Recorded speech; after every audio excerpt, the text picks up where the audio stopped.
Assalamualaikum warahmatullahi wabarakatuh.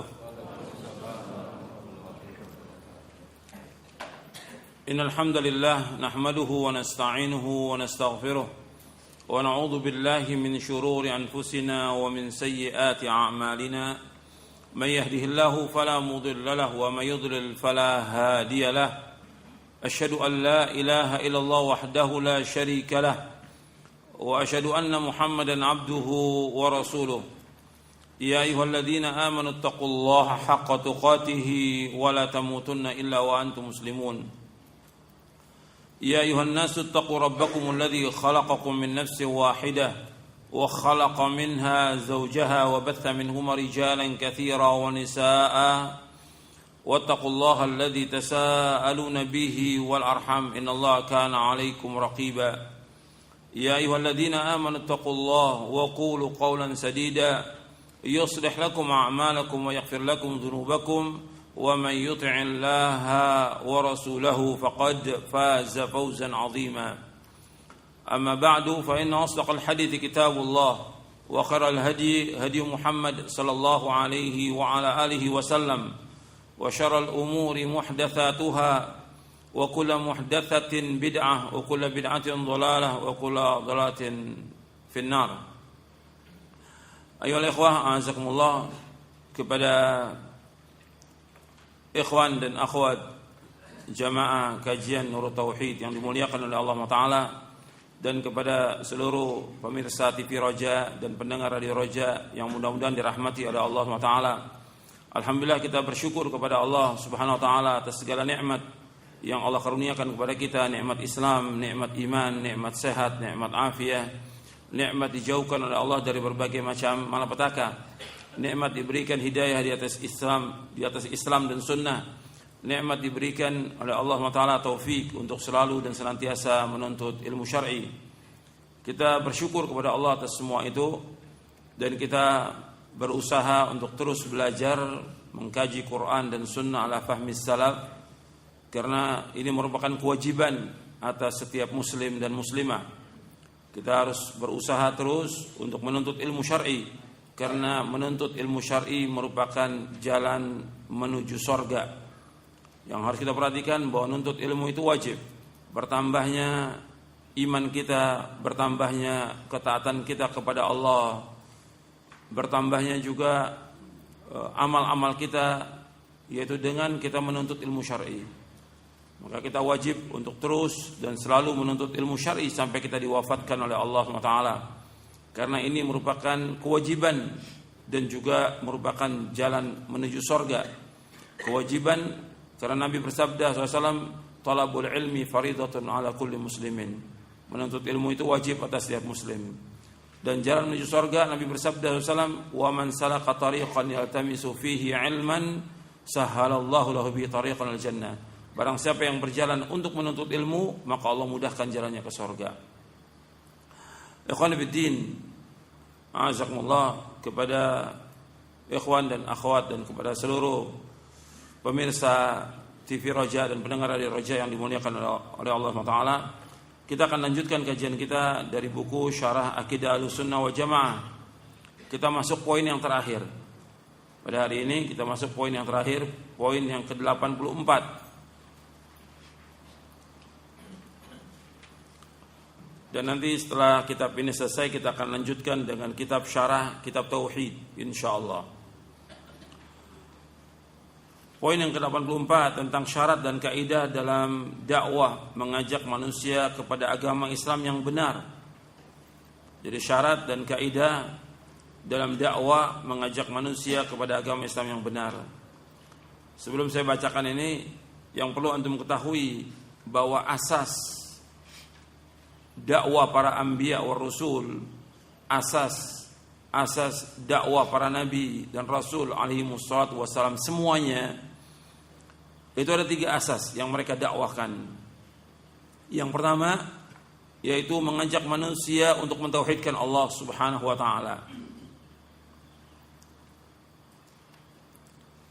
Jadi asas dakwah para nabi dan rasul alaihi wassalatu wassalam.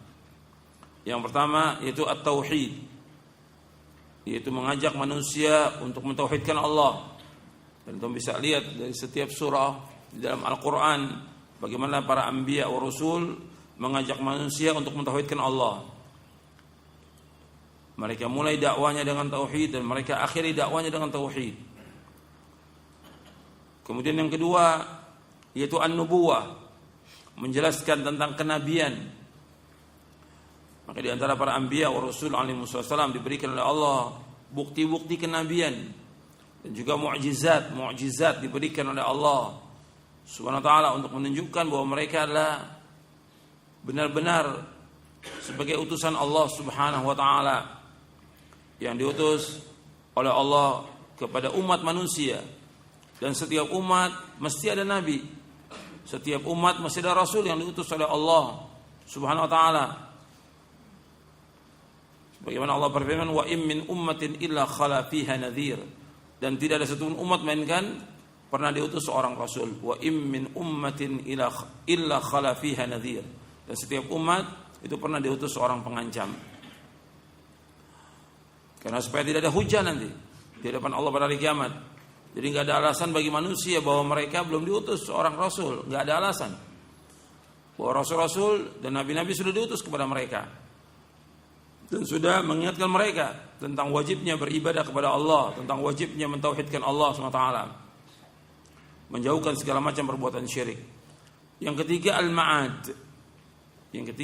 Menjelaskan tentang yaumul akhir, menjelaskan tentang adanya hari berbangkit, menjelaskan tentang adanya dibangkitkannya manusia di hari kiamat nanti, tentang adanya sorga, adanya neraka dan yang lainnya. Maka antum bisa lihat hatta dalam surah-surah Makkiyah yang turun di Mekah, Allah menjelaskan tentang kiamat, tentang hari berbangkit, dan juga tentang surga, tentang neraka, supaya manusia meyakini bahwa kehidupan yang ada ini kehidupan yang sementara, kehidupan yang fana, dan mereka semuanya pasti dikembalikan kepada Allah Subhanahu wa taala. Maka Allah mengingatkan kepada kita semuanya agar takut kepada satu hari yang kita dikembalikan semuanya kepada Allah Subhanahu wa taala. Wattaqu yawman turja'una fihi ila Allah, thumma tuwaffa kullu nafsin ma kasabat wa hum la yuzlamun. Hendaklah kalian takut kepada Allah dengan satu hari yang seluruh manusia dibangkitkan oleh Allah Taala, dikembalikan kepada Allah, dan akan dibalas oleh Allah setiap apa yang mereka lakukan, dan mereka tidak dizolimi oleh Allah Taala. Itu dalam surah Al-Baqarah. Jadi itu tiga tentang asas dakwah para anbiya wa rasul alaihi wassalatu wassalam. Dibawakan di dalam kitab Manhajul Anbiya fi Da'wati ila Allah fihi al-hikmah wal aql. Sekarang kita masuk poin ke-84. Syarat dan kaidah dalam dakwah, mengajak manusia kepada agama Islam yang benar. Berdakwah mengajak manusia kepada Islam yang benar, yaitu mengajak manusia kepada cara beragama yang benar, baik tentang akidah, manhaj, ibadah, akhlak, dan yang lainnya menurut pemahaman salafus saleh. Jadi berdakwah mengajak manusia kepada Islam yang benar, mengajak manusia kepada cara beragama yang benar. Sudah saya jelaskan di poin ke-82. Untuk melihat lagi tentang definisi dakwah. Dan ini juga diingatkan kepada semuanya, termasuk para dai. Yang paling penting di sini para dai, para ustadz, para kiai, para ulama, bahwa dakwah itu mengajak manusia kepada syahadat, mengucapkan 2 kalimat syahadat atau memahami 2 kalimat syahadat, mendirikan salat, mengeluarkan zakat, puasa di bulan Ramadan, haji ke Baitullah, mengajak manusia untuk beriman kepada Allah Taala, malaikat-malaikatnya, kitab-kitabnya, rasul-rasulnya, beriman kepada hari akhir, dibangkitkannya manusia sudah mati, iman kepada qadar yang baik dan buruk, mengajak manusia untuk beribadah hanya kepada Allah saja seolah-olah ia melihatnya. Ini dakwah. Jadi dakwah mengajak manusia kepada usulul iman dan usulul Islam, pokok-pokok iman dan pokok-pokok Islam, Itu dakwah. Jadi dakwah itu bukan sekedar ceramah atau bukan banyaknya jadwal atau dia menyampaikan tentang masalah apa aja yang umum tetapi tidak mendasar kepada tauhid. Yang paling pokok dalam dakwah itu bagaimana menjelaskan kepada umat tentang tauhid. Bahwa mereka diciptakan oleh Allah untuk beribadah kepada Allah. Wa ma khalaqtul jinna wal insa illa liya'budun. Tidak aku ciptakan jin dan manusia melainkan untuk beribadah kepadaku. Yang ini harus terus ditegaskan. Harus diingatkan manusia. Manusia diciptakan Allah untuk beribadah. Maka semua yang Allah berikan fasilitas kepada manusia di muka bumi, apakah usaha, dagang, mencari nafkah atau yang lainnya, semuanya dalam rangka menegakkan ibadah kepada Allah. Itu untuk ingat itu. Semuanya orang diberikan oleh Allah ma'isyah, mata pencarian. Diberikan oleh Allah usaha, diberikan dagang, diberikan kedudukan, diberikan jabatan atau yang lainnya. Semua itu dalam rangka menegakkan ibadah kepada Allah. Jadi yang harus ditegakkan ibadah kepada Allah. Ibadah ini enggak boleh dikorbankan. Jangan dia untuk menegakkan dagang, usaha atau yang lainnya dikorbankan ibadah. Ibadah enggak boleh dikorbankan. Yang paling pokok dari ibadah ini yaitu mentauhidkan Allah Taala. Seperti kita ngaji, nuntut ilmu sekarang ini. Ini ibadah. Jangan dikorbankan untuk ilmu ini demi mencari mata pencaharian, demi kerja, demi usaha. Enggak boleh. Pekerjaan itu dikorbankan untuk ibadah kepada Allah Taala. Apapun alasannya. Ibadah ini. Salat enggak boleh tinggalkan. Ngaji, baca Al-Qur'an enggak boleh tinggalkan. Berbuat baik pada orang tua enggak boleh tinggalkan. Apa aja yang bentuknya ibadah kepada Allah wajib ditegakkan. Semua yang lain itu untuk mendukung ibadah kepada Allah. Karena Allah yang memberikan semuanya kepada manusia. Allah memberikan kepada mereka nafkah, Allah memberikan kepada mereka rezeki, Allah memberikan kepada mereka bisanya mereka usaha, bisanya mereka dagang, bisanya mereka diberikan oleh Allah kepandaian dalam teknik atau kedokteran atau yang lainnya. Semuanya dalam rangka menegakkan ibadah kepada Allah. Itu harus diingat itu. Semua dikorbankan untuk ibadah kepada Allah Taala. Yang Allah kehendaki dari kita, kita penuhkan semua waktu kita untuk ibadah kepada Allah. Makanya Allah mengatakan dalam hadits qudsi, ya bani Adam tafarragh li'ibadati amla sadraka ginan wa asudda faqra. Wa ila taf'al mala'tu yadayka syughla wa lam asudda faqra. Wahai anak Adam, kata Allah, luangkan waktumu sepenuhnya untuk ibadah kepadaku.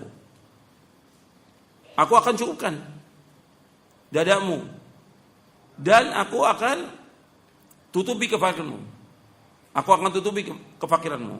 Wa ila taf'al, kalau kamu tidak lakukan itu, meluangkan waktu untuk ibadah kepadaku, mala'tu yadayka syughla. Aku akan sibukkan terus kamu, sibuk terus.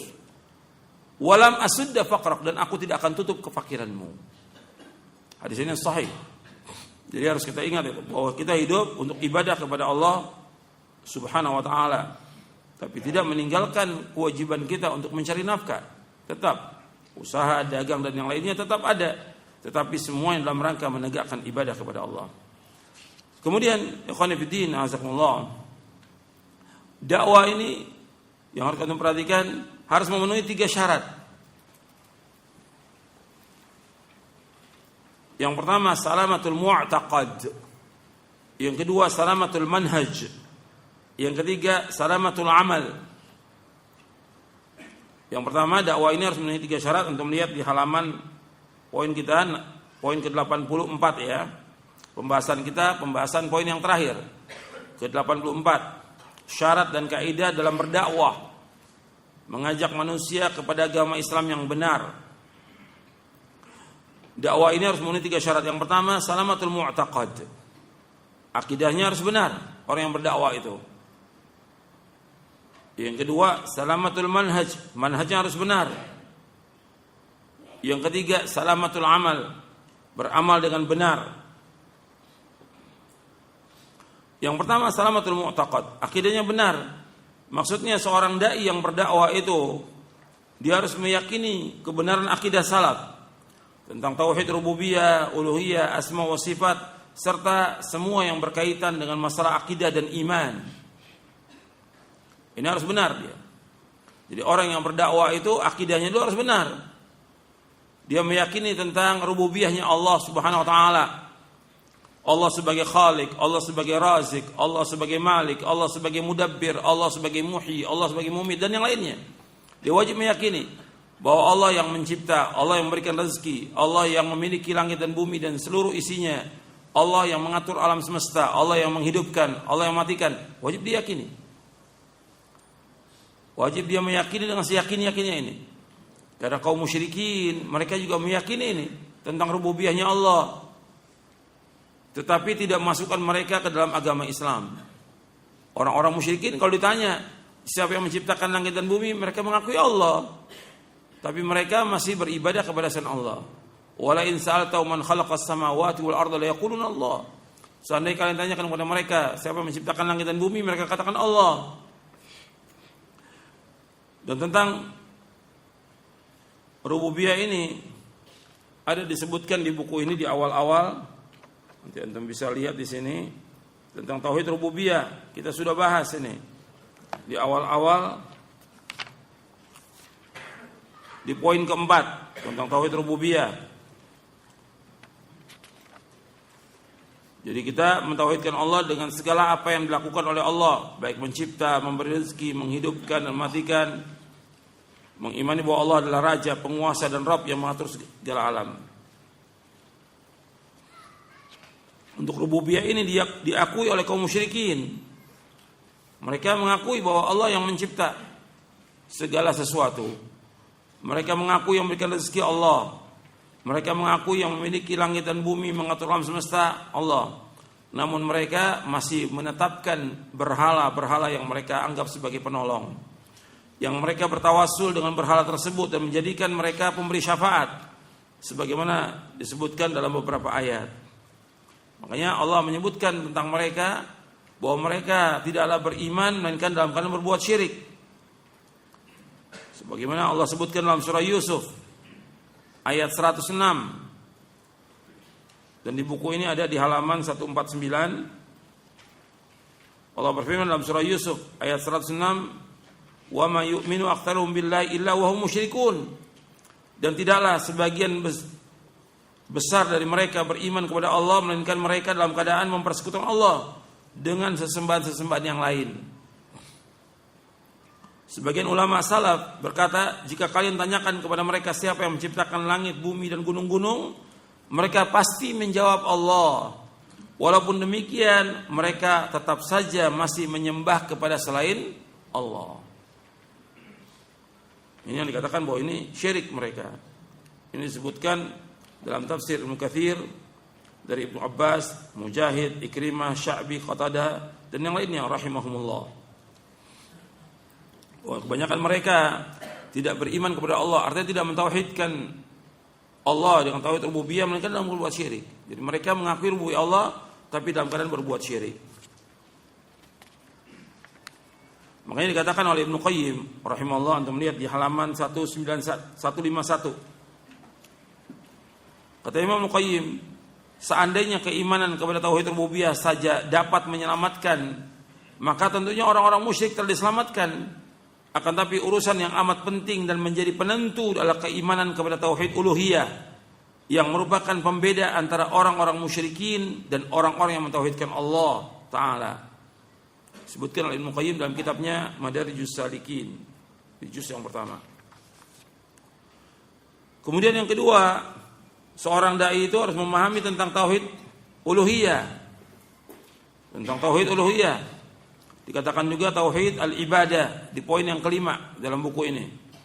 Tauhid al-uluhiyah dikatakan juga tauhid al-ibadah. Mentauhidkan Allah melalui segala pekerjaan hamba. Seperti berdoa, takut, mengharap, cinta, menyembelih, bernadar, minta tolong, istighatsah dan yang lainnya. Semua harus dilakukan dengan apa yang disyariatkan dan diperintahkan oleh Allah, dengan tidak menyekutukan Allah dengan sesuatu apapun juga. Dan Allah tidak ridho kalau Allah disekutukan dengan makhluknya. Makanya kita wajib memahami dan meyakini tentang tauhid al-uluhiyah yang didakwakan oleh para anbiya war rusul alaihi wassalatu wassalam, tentang tauhid al-uluhiyah yang didakwakan oleh para nabi dan para rasul alaihi wassalatu wassalam, yaitu tauhid al-uluhiyah. Nabi-nabi dan rasul-rasul mengajak umatnya untuk beribadah kepada Allah, mentauhidkan Allah, menjauhkan segala macam perbuatan syirik. Ini dakwah yang benar. Melarang mereka untuk menyembah berhala, batu, pohon, kemudian matahari, bulan, dan yang lainnya. Harus diingatkan bahwa itu enggak ada manfaatnya sama sekali. Semua sesembahan yang batil. Kita wajib ingatkan bahwa Allah itu satu dalam zatnya, dalam sifatnya, dan juga dalam kita ibadah hanya kepada Allah Subhanahu wa taala. Allah satu, hanya Dia yang menciptakan, memberikan rezeki dan yang lainnya. Maka Allah berfirman, wa ilahukum ilahu wahid, la ilaha illahu rahmanur rahim. Ilah itu ilah yang satu, tidak ada ilah melainkan Allah, dan Allah itu Maha Pengasih dan Penyayang. Ini tauhid al-uluhiyah, ini tauhid yang paling penting dalam dakwah. Makanya setiap nabi dan setiap rasul, mereka semuanya mendakwakan dakwah tauhid ini, yaitu tauhid al-uluhiyah, tauhid al-uluhiyah, tauhid al-ibadah. Makanya umatnya memerangi para anbiya, memusuhi para anbiya, karena para anbiya wa rasul mendakwakan dakwah tauhid al-uluhiyah, untuk beribadah hanya kepada Allah saja. Sebagaimana umatnya Nabi Muhammad SAW, ketika Nabi berdakwah di Mekah mengajak untuk mengesahkan Allah, mereka merasa heran. Sampai mereka mengatakan, aja'alal alihata ilaha wahida, inna hadza la syai'un ujab. Apakah Tuhan yang banyak ini menjadi satu Tuhan? Ini sangat mengherankan, kata mereka. Sangat mengherankan. Dan mereka paham tentang kalimat tauhid la ilallah, mereka paham. Mereka tahu, tapi mereka enggak mau. Karena kalau mereka mengucapkan kalimat ini, berarti konsekuensinya mereka harus meninggalkan semua sesembahan mereka. Maka Allah mengatakan, wa idza qila lahum la ilallah yastakbirun. Apabila dikatakan la ilallah, mereka sombong, enggak mau ucapkan kalimat itu. Karena mereka tahu konsekuensinya.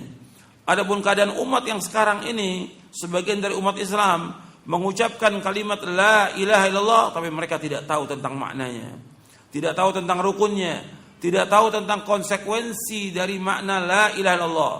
Maka para dai wajib menjelaskan kepada mereka. Para dai ini wajib untuk memahami tentang kalimat ini dan menjelaskan kepada umat tentang wajibnya memahami tentang kalimat ini, untuk menjelaskan, mengikhlaskan ibadah hanya kepada Allah Subhanahu wa taala dan menjauhkan segala macam perbuatan syirik.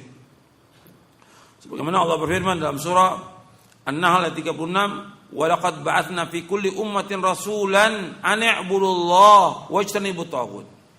Dan sungguh kami telah utus pada setiap umat seorang rasul. Setiap umat mesti ada rasulnya.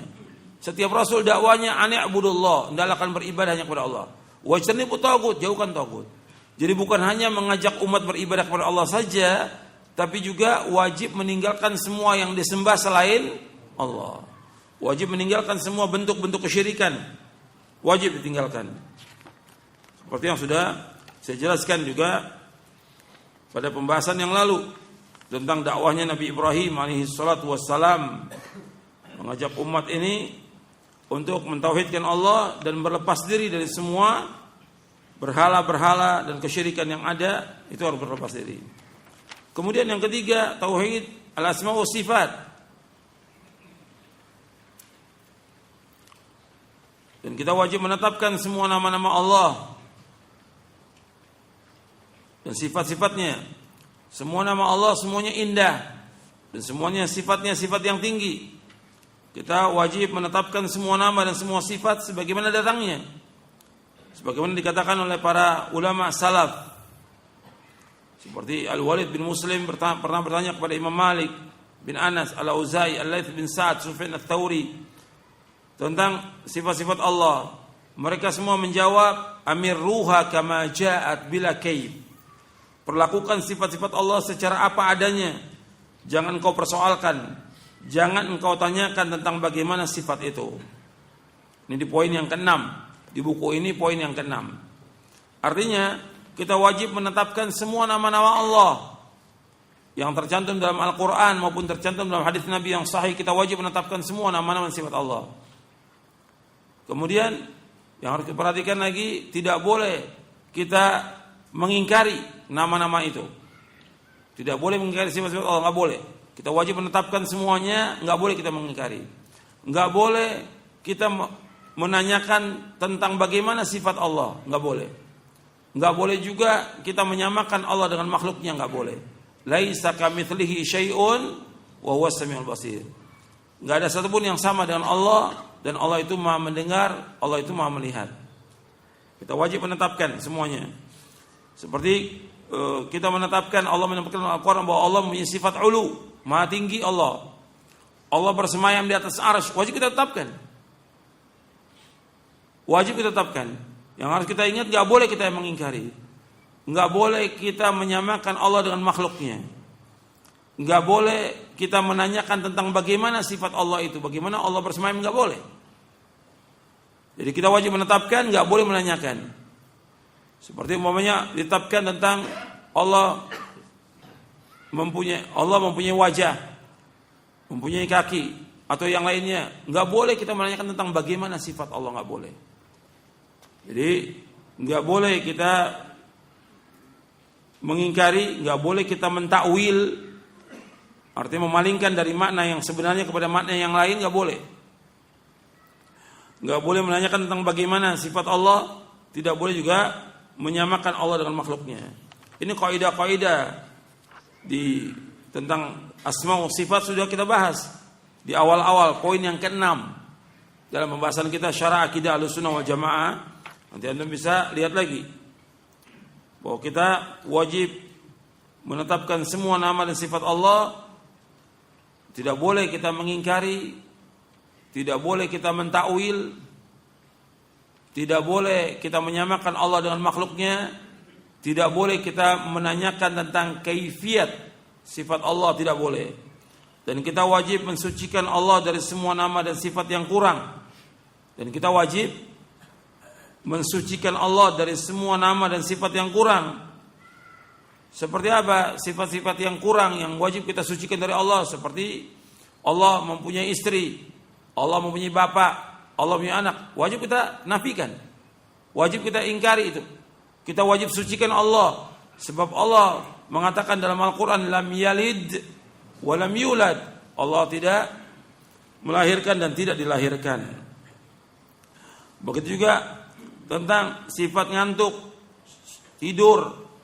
Allah tidak pernah ngantuk, tidak pernah tidur selama-lamanya. Ini sifat yang kurang bagi Allah. Maka kita wajib mensucikan Allah dari sifat ini. La ta'khudhuhu sinatun wa la naum. Allah tidak pernah ngantuk selama-lamanya, enggak pernah tidur selama-lamanya, azali wa abadi. Juga sifat lupa. Allah enggak pernah lupa selama-lamanya. Wa ma kana rabbuka nasiya.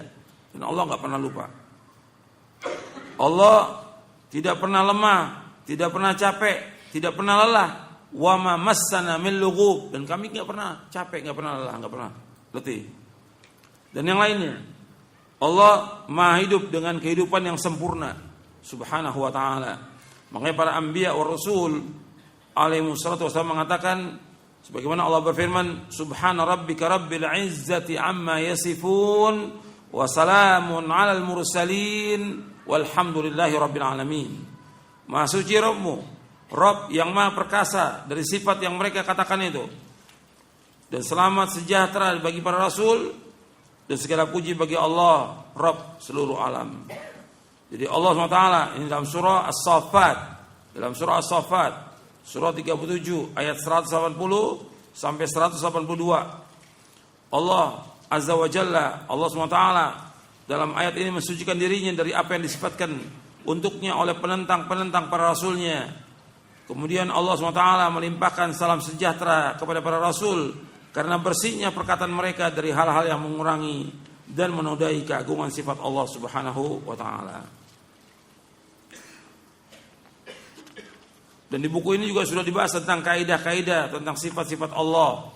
Ini sudah kita bahas ya dalam syarah akidah, yang kita wajib menetapkan semua nama, semua sifat Allah. Dan seorang dai dia tidak boleh berbuat syirik.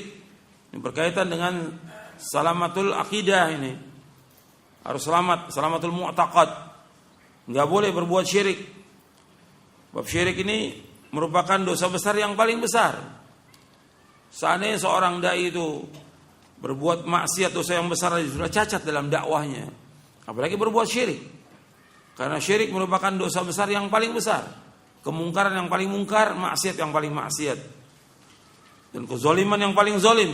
Allah berfirman, inna syirka la dzulmun adzim. Sesungguhnya syirik kezaliman yang amat besar, dan dosa besar yang paling besar adalah syirik. Makanya wajib kita menjauhkan perbuatan syirik ini, memalingkan ibadah kepada selain Allah.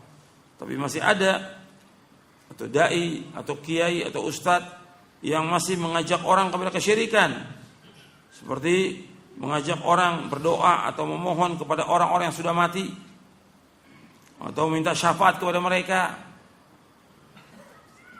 atau yang lainnya, menyembah dan yang lainnya. Ini masih ada orang-orang yang datang ke kubur-kubur tertentu atau kubur-kubur wali, kemudian mengajak umat kepada perbuatan syirik. Ini enggak berhak dia sebagai dai, enggak berhak dia untuk mengajak manusia kepada agama yang benar, karena dia sendiri cacat. Dia punya aib yang besar, yaitu perbuatan syirik. Maka ini harus dibersihkan. Kalau dai-nya dia sendiri berbuat syirik, bagaimana umatnya? Maka syarat dalam berdakwah ini dia harus bersih dari segala macam perbuatan syirik. Dan juga yang lainnya berkaitan dengan masalah-masalah iman dan yang lainnya, dia harus paham ini, harus belajar. Makanya pertama kali ketika seorang itu berdakwah, yang dinilai itu akidahnya benar atau tidak, bukan kepandaian dia berbicara, kepandaian retorika, atau akhlaknya baik. Tapi kalau akidahnya rusak, semuanya nggak ada manfaatnya semuanya. Kalau akidahnya rusak, dia mengajak orang untuk beribadah kepada selain Allah, mengajak orang untuk menyembah kubur, dia masih percaya kepada dukun-dukun, atau masih percaya atau memberikan minum kepada orang, atau tali-tali atau jimat-jimat kepada orang. Ini syirik. Meskipun dia pakai sorban, meskipun dia akhlaknya baik, tetap aja ini rusak sudah semuanya. Meskipun amalnya baik, meskipun muamalahnya baik, kalau akidahnya rusak nggak ada manfaatnya semuanya. Sebab Allah berfirman, la in asyrakta la yahbatanna amaluka wa la takunun minal khasirin. Kalau engkau berbuat syirik, seluruh amalmu hapus dan engkau termasuk orang-orang yang merugi. Jadi nilai seorang itu dinilai daripada akidahnya. Akidahnya benar atau tidak? Akidahnya dulu.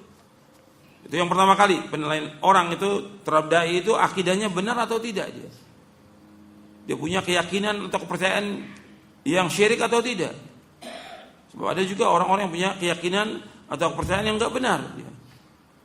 Banyak orang berdatangan ke rumahnya, ternyata dia punya jin. Banyak orang datang ke rumahnya, ternyata dia bukan dai, bukan kiai. Memang di masyarakat dibilang kiai dia. Pada hakikatnya dia apa? Dukun.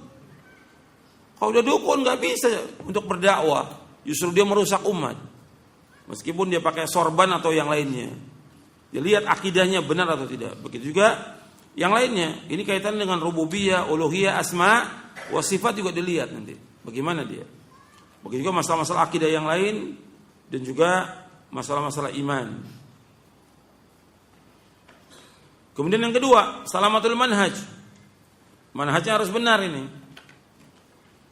Jadi dia memahami Al-Quran dan Sunnah sesuai dengan pemahaman salafus saleh, mengikuti prinsip dan kaidah yang telah ditetapkan oleh ulama salaf. Ini harus perhatikan ini. Dia harus mengikuti akidah dan prinsip ulama salaf. Dan ini sudah kita bahas tentang bagaimana dalam kita mengambil dalil, manhaj talaqi, bagaimana dia belajar, bagaimana dia berdalil. Ini harus tahu ini. Ini sudah kita bahas di bab yang kedua. Antum lihat di halaman 47 sampai halaman 52. Ini sekedar mengulang lagi aja ini. Sebab biasanya kalau sudah lama ini, udah bertahun-tahun kita kaji ini, suka lupa. Ya. Antum lihat di halaman 47 penjelasan sebagian kaidah dalam ini. Kaidah dalam mengambil dalil, kaidah dan prinsip Ahlus Sunnah wal Jamaah dalam mengambil dan menggunakan dalil. Ini harus jelas nih, manhajnya mereka dalam kaidah dan prinsip Ahlus Sunnah wal Jamaah dalam mengambil dan menggunakan dalil. Jadi sumber akidah kitabullah, Al-Quran, Sunnah Rasulullah SAW yang sahih dan ijma' salafus saleh. Setiap sunnah yang sahih berasal dari Rasulullah wajib diterima walaupun sifatnya ahad. Kemudian yang menjadi rujukan dalam memahami Al-Quran dan Sunnah adalah nas-nas Al-Quran itu sendiri, pemahaman salafus saleh dan para imam yang mengikuti jejak mereka. Kemudian prinsip-prinsip utama dalam agama semua telah dijelaskan oleh Nabi Muhammad SAW. Nggak boleh kita menambah-nambah lagi. Nanti masuk yang ketiga nanti, salamatul amal. Ya, harus kita yakini dulu bahwa agama sudah sempurna. Nggak boleh kita tambah, nggak boleh kita kurangi. Kemudian yang kelima, wajib taslim, patuh, tunduk, taat hanya kepada Allah dan Rasulnya secara lahir dan batin. Kemudian dalil akal yang benar akan sesuai dengan dalil nakli dan seterusnya. Ini pembahasan-pembahasan yang berkaitan dengan kaidah dan prinsip dalam mengambil dalil. Ini harus benar nih, manhaj ini harus benar. Bapak, kadang-kadang orang kalau melihat kalau orang itu pintar berdebat dan segala macam, dianggap bahwa dia pintar. Tidak. Sebab ini berdebat, pintar berdebat yang seperti ini justru akan membuat dia sesat. Antum lihat di halaman 51. Nabi bersabda SAW, "Ma dhalla qaumun ba'da hudan kanu 'alaihi illa utul jadal." Thumma tala Rasulullah hadhil ayat, "Ma darabuhu laka illa jadala bal hum qaumun khasimun." Tidaklah sesat satu kaum setelah Allah memberikan petunjuk atas mereka kecuali karena mereka suka berbantah-bantahan. Kemudian Rasulullah SAW membacakan ayat, mereka tidak memberikan perumpamaan, "Ma darabuhu laka illa jadalan bal hum qaumun khasimun." Mereka tidak memberikan perumpamaan itu kepadamu melainkan dengan maksud membantah saja. Sebenarnya mereka adalah kaum yang suka bertengkar. Jadi kita harus tahu nih masdar atau sumber dalam kita mengambil akidah. Jadi manhaj dalam kita talaqi, dalam kita mengambil ilmu itu harus jelas. Syekh Dr. Saleh bin Abdullah Al-Fauzan, Saleh bin Fauzan Al-Fauzan, ini anggota Hay'ah Kibar Ulama di Saudi Arabia, menyebutkan tentang masalah akidah dan manhaj. Beliau menyebutkan bahwa akidah Jahmiyah diambil dari Yahudi, akidah Mu'tazilah, Asy'ariyah, Maturidiyah diambil dari ulama kalam, ulama mantik dan suka berdebat wal jadal. Sedangkan akidah Ahlussunnah wal Jamaah itu diambil dari sumbernya yang asli, Al-Qur'an dan Sunnah dan ijma' salafus saleh. Ini akidah yang benar. Jadi masdarnya jelas ini, sumbernya jelas. Tidak seperti yang lainnya. Dan pembahasan tentang akidah ini penting, harus kita pahami benar ini. Dan manhaj ini harus jelas karena ada juga orang-orang yang manhajnya menyimpang. Kata mereka akidahnya salaf tetapi manhajnya menyimpang. Ini enggak boleh. Seperti orang membuat kelompok-kelompok atau ikut dalam partai atau yang lainnya. Ini enggak benar. Ini manhajnya enggak benar ini. Karena tahazzub dia, membuat apa? Kelompok. Ini manhajnya enggak benar. Saya sebutkan masalah ini harus jelas, dalam masalah mengambil dalil harus jelas. Dalam masalah berdakwah juga harus jelas. Bab dakwah-dakwah yang ada ini banyak juga yang sudah menyimpang. Saya bawakan di buku Mulia dengan Manhaj Salaf ini. Dalam buku Mulia dengan Manhaj Salaf saya jelaskan tentang masalah bahwa dakwah salaf, prinsip dakwah. Di sini di bab yang ke-8 dalam buku Mulia dengan Manhaj Salaf, di bab yang ke-8 saya bawakan tentang prinsip-prinsip dakwah salafiyah. Ini karena pembahasan kita tentang dakwah ini. Pembahasan kita tentang dakwah. Prinsip-prinsip dakwah salafiyah itu poin yang ke-11 dalam prinsip dakwah salafiyah, memerangi hizbiyah dan fanatik golongan. Oh, dalam dakwah salaf ini enggak ada fanatik, enggak ada hizbiyah, enggak ada kelompok-kelompok, enggak ada. Jadi jangan orang menanyakan dalam salaf ini siapa imamnya, enggak ada. Siapa pemimpinnya, enggak ada. Pemimpinnya Rasulullah SAW, imamnya Rasulullah SAW, nggak ada yang lain sudah. nggak ada imam, nggak ada pemimpin kecuali Rasulullah SAW. Nggak ada kelompok-kelompok, nggak ada. Jadi mengadakan kumpulan-kumpulan atau kelompok-kelompok, ini hizb. Ini manhajnya menyimpang orang yang seperti ini. Allah SWT memuji dalam Al-Quran hanya satu, yang ada Hizbullah. Allah mengatakan, wa may yatawallallaha wa rasulahu walladzina amanu fa inna hizballahi humul ghalibun. Allah berfirman dalam surah Al-Maidah di ayat 56, dan orang-orang yang menjadikan Allah dan Rasulnya dan orang beriman sebagai penolongnya, maka mereka adalah pengikut agama Allah, Hizbullah. Mereka adalah orang-orang yang menang. Allah juga menyebutkan dalam surah Al-Mujadilah ayat 22 disebutkan, ulaika hizbullah ala inna hizballahi humul muflihun. Mereka itu adalah golongan Allah, sungguhnya golongan Allah itulah mereka yang beruntung. Dan golongan Allah ini wali-wali Allah. Jadi Allah justru menyuruh kita untuk bersatu, saling tolong-menolong, berkumpul dalam kebenaran, bukan bikin kelompok-kelompok. Sebab yang ada ini ada dakwah yang bikin kelompok-kelompok atau ormas atau partai atau yang lainnya. Ini nggak bisa ketemu dengan dakwah. Sebab dakwah mengajak manusia kepada apa? Ke jalan Allah. Antum melihat, ud'u ila sabili rabbika. Ajaklah manusia ke jalan Rabbmu. Allah berfirman lagi, Qul hadhihi sabili ad'u ila Allah. Katakanlah jalanku, aku mengajak manusia ke jalan Allah. Kalau sudah berkelompok, mengajaknya kemana? Kepada kelompok, kepada ormas, kepada partai. Ini nggak boleh. Dakwah itu bebas, nggak di lingkup tertentu, nggak. Kita seorang dai itu bisa dakwah kemana aja, ke raja, ke penguasa, ke presiden, kepada pejabat, kepada orang kaya, kepada orang awam, kepada orang desa, kepada para pedagang, kepada semua kelompok. Tapi ketika sudah kelompok ini masuk kelompok, jadi kecil dakwah ini. Jadi sempit dakwah ini, hanya untuk kalangan mereka aja. Justru dakwah ini untuk semua manusia.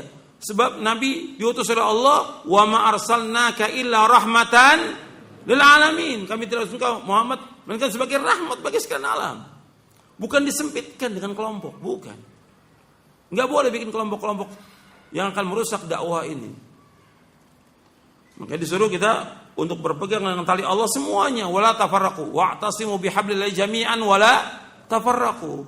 Justru kelompok-kelompok ini memecah belah. Berpeganglah kalian semua dengan tali Allah, jangan kalian berpecah belah. Dan Allah juga mencela orang-orang yang bikin kelompok-kelompok ini, golongan-golongan, perkumpulan-perkumpulan yang akan membawa kepada hizbiyah dan fanatik golongan. Allah berfirman dalam surah Al-Mu'minun. Untuk melihat Al-Mu'minun ayat 52, 53. Allah berfirman, "Wa inna hadhihi ummatukum ummatan wahidah wa ana rabbukum fattaqun fataqatta'u amrahum bainahum zubura kullu hizbin bima ladaihim farihun." Dan sungguh agama tauhid adalah agama kamu. Agama tauhid agama kamu. Agama yang satu, dan aku adalah Rabb kalian, maka bertakwalah kepadaku. Kemudian mereka berpecah belah dalam urusan agamanya menjadi beberapa golongan. Setiap golongan merasa bangga dengan apa yang ada pada mereka masing-masing.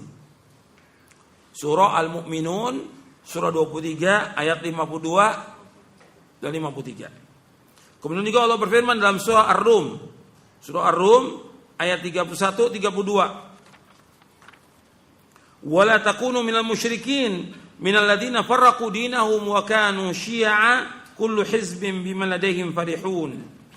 Dan janganlah kalian termasuk orang-orang yang mempersekutukan Allah, yaitu orang-orang yang memecah belah agama mereka dan mereka menjadi beberapa golongan. Setiap golongan merasa bangga dengan apa yang ada pada golongan mereka. Surah Ar-Rum. Makanya al-hizb ini enggak dibenarkan. Dijelaskan oleh Syekh Safi Rahman Al-Mubarakfuri rahimahullah dalam kitabnya Al-Ahzab Al-Islamiyah, dan dibawakan oleh Syekh Ali Hasan dalam kitabnya Ad-Da'wah ila Allah baina tajammu' al-hizbi wa ta'awun al-syar'i. Syekh Ali Hasan membawakan dalam bukunya ini Ad-Da'wah ila Allah baina tajammu al-hizbi wa ta'awun al-syar'i. Dakwah mengajak manusia kepada Allah antara kumpulan kelompok-kelompok dan tolong menolong. Jadi nggak boleh kita bikin kelompok-kelompok. Nanti akhirnya setiap kelompok, setiap golongan berbangga dengan golongannya. Bikin jamaah ini, segala macam sudah. Banyak sekarang ini kelompok-kelompok. Mereka namakan macam-macam sudah. Ya, kelompoknya atau golongannya atau ormasnya atau yang lainnya semua mereka namakan. Dakwah ini enggak terikat dengan itu, tidak. Bahkan berbahaya. Jadi seorang muslim wajib meninggalkan dan menanggalkan semua bentuk hizbiyah yang sempit dan terkutuk yang telah melemahkan hizib Allah, dan tidak boleh toleran kepada semua kelompok atau golongan atau jamaah, supaya agama Islam seluruhnya milik Allah Subhanahu wa taala. Ini di sini disebutkan dalam buku, yaitu Ad-Da'wah ila Allah baina tajammu' al-hizbi wa ta'awun al-syar'i oleh Syekh Ali Hasan bin Ali bin Abdul Hamid hafizahullah taala. Fanatik golongan, fanatik mazhab, fanatik kelompok, ini tercela, terkutuk.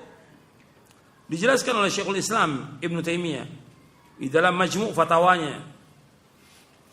Kata beliau begini, barang siapa yang mengangkat pemimpin, siapapun orangnya, lalu dia wala dan baroknya menurut persetujuan atau perkataan atau perbuatan orang itu, maka ia termasuk dalam ayat minal ladzina farraqu dinahum wa kanu syi'a kullu hizbin bima ladaihim farihun.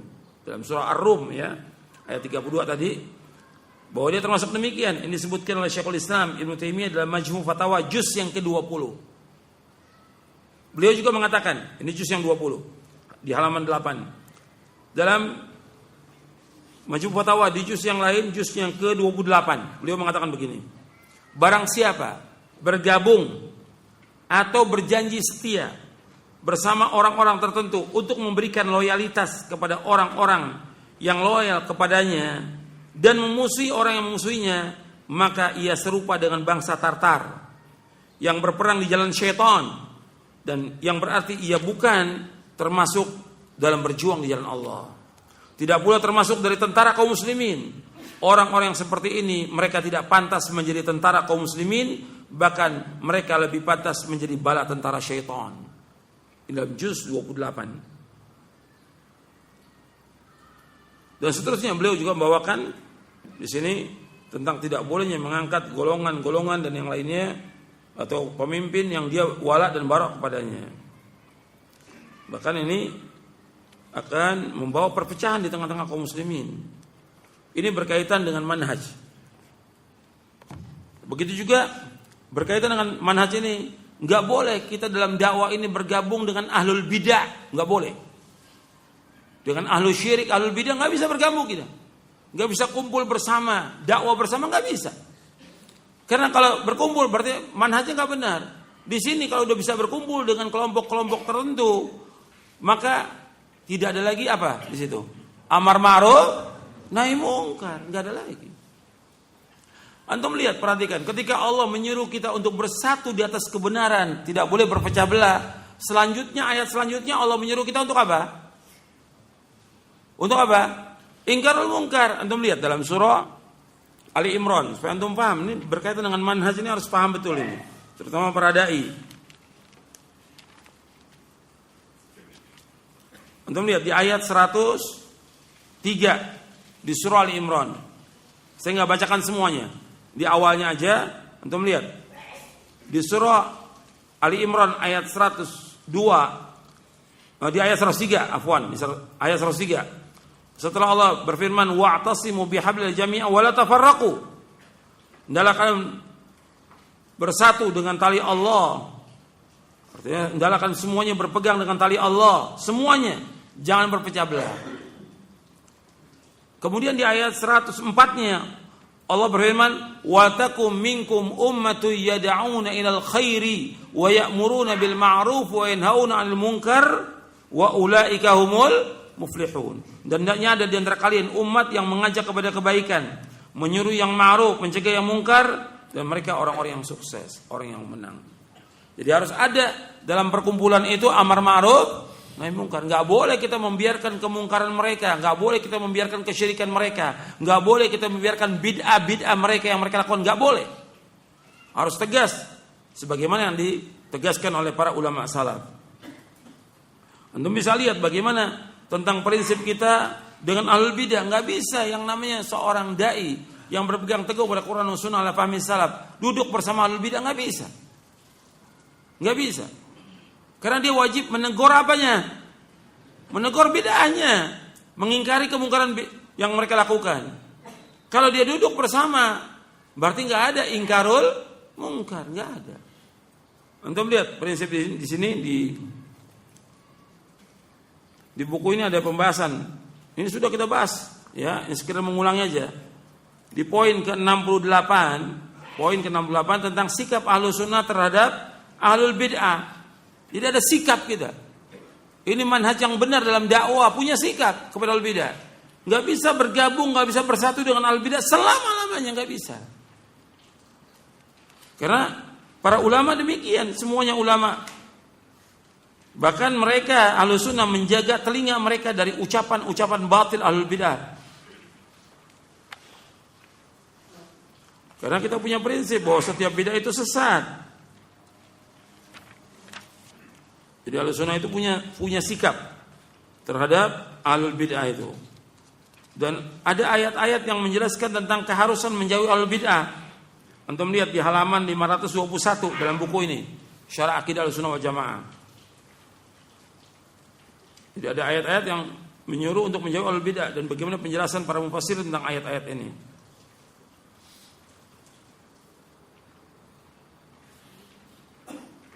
Saya bacakan satu ayat aja. Di sini ada dua ayat. Ada surah Al-Imran di ayat 7, kemudian surah Al-An'am ayat 68, dan juga surah An-Nisa ayat 140.